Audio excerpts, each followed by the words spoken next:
യേശുവിൽ പ്രിയപ്പെട്ടവരെ, the mission എന്ന സിനിമയിൽ വളരെ ഹൃദയസ്പർശിയായ ഒരു രംഗമുണ്ട്.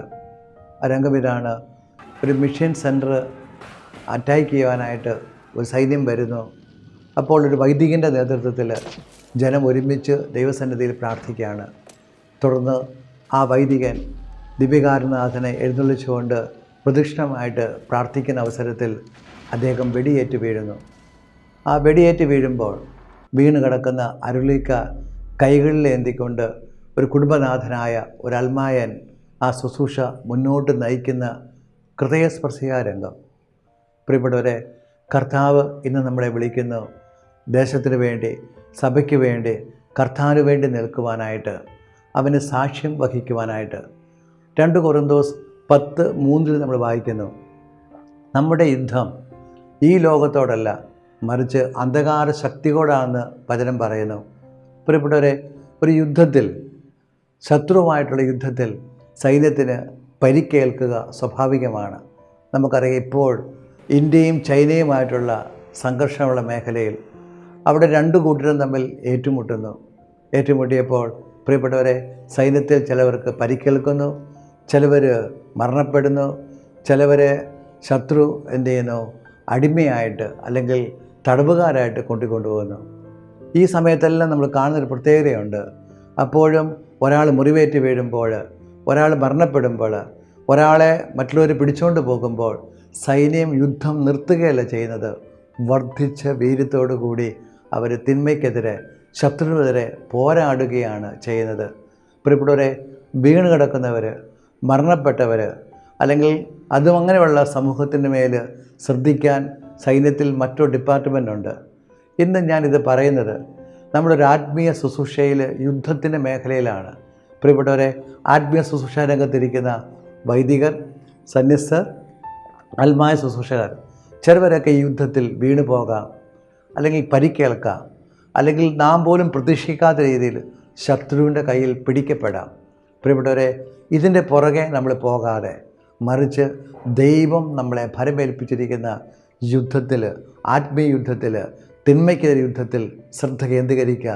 വർദ്ധിച്ച വീര്യത്തോടു കൂടി നമ്മളിൽ വ്യക്തികൾ നഷ്ടപ്പെടുമ്പോൾ സൈന്യം ചെയ്യുന്നത് ഇരട്ടി തീക്ഷ്ണതയോടുകൂടി ശത്രുവായ രാജ്യത്തിനെതിരെ യുദ്ധം ചെയ്യുകയാണ്. ഇതേപോലെ യുദ്ധം ചെയ്യാൻ ദൈവം നമ്മളെ ഓരോരുത്തരെയും വിളിക്കുന്നു. അതിനായിട്ട് നമുക്ക് സജ്ജരാകാം.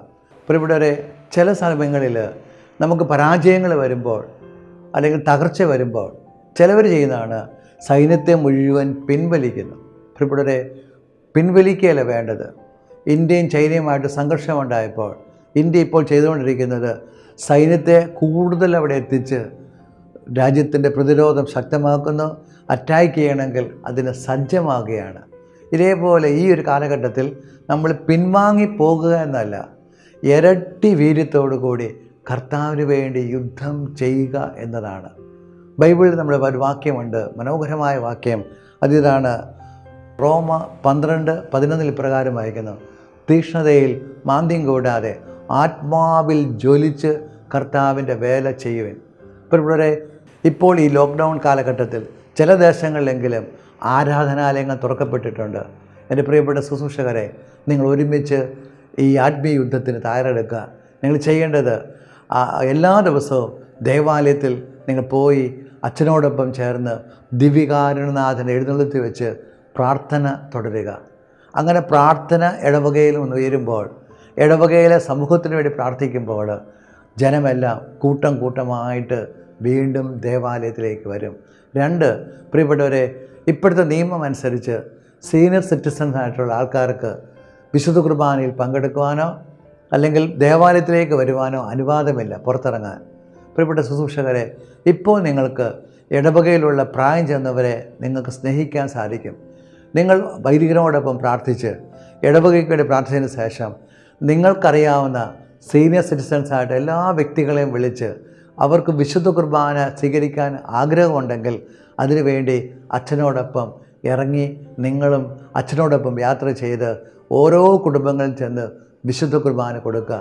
അങ്ങനെ ഈ കാലഘട്ടത്തിൽ ദൈവം വീണ്ടും ഓപ്പൺ ചെയ്തു തരുന്ന ചെറിയ അവസരമാണെങ്കിലും അതുപയോഗിച്ച് അതീവ തീക്ഷ്ണതയോടെ ശുശ്രൂഷ ചെയ്യുക. ഒരിക്കൽ കൂടെ ഓർക്കുക, പലരും വീണു പോകാം, പലരും തകർക്കപ്പെടാം. അപ്പോഴും നിൻ്റെ കടമയാണ് നിന്നെ വിളിച്ചവനോട് വിശ്വസ്ത പുലർത്തിക്കൊണ്ട് തീക്ഷ്ണതയോടെ ദൈവരാജ്യത്തിന് വേണ്ടി, സഭയ്ക്ക് വേണ്ടി യുദ്ധം ചെയ്ത് സഭാമക്കളെ സംരക്ഷിക്കുവാനും ദൈവരാജ്യത്തിന് അതിർത്തി വിസ്തൃതമാക്കാനും അതിനായി ഈ കാലഘട്ടങ്ങളിൽ പരിശുദ്ധാത്മാവ് നിങ്ങളെ നയിക്കട്ടെ. Praise the Lord.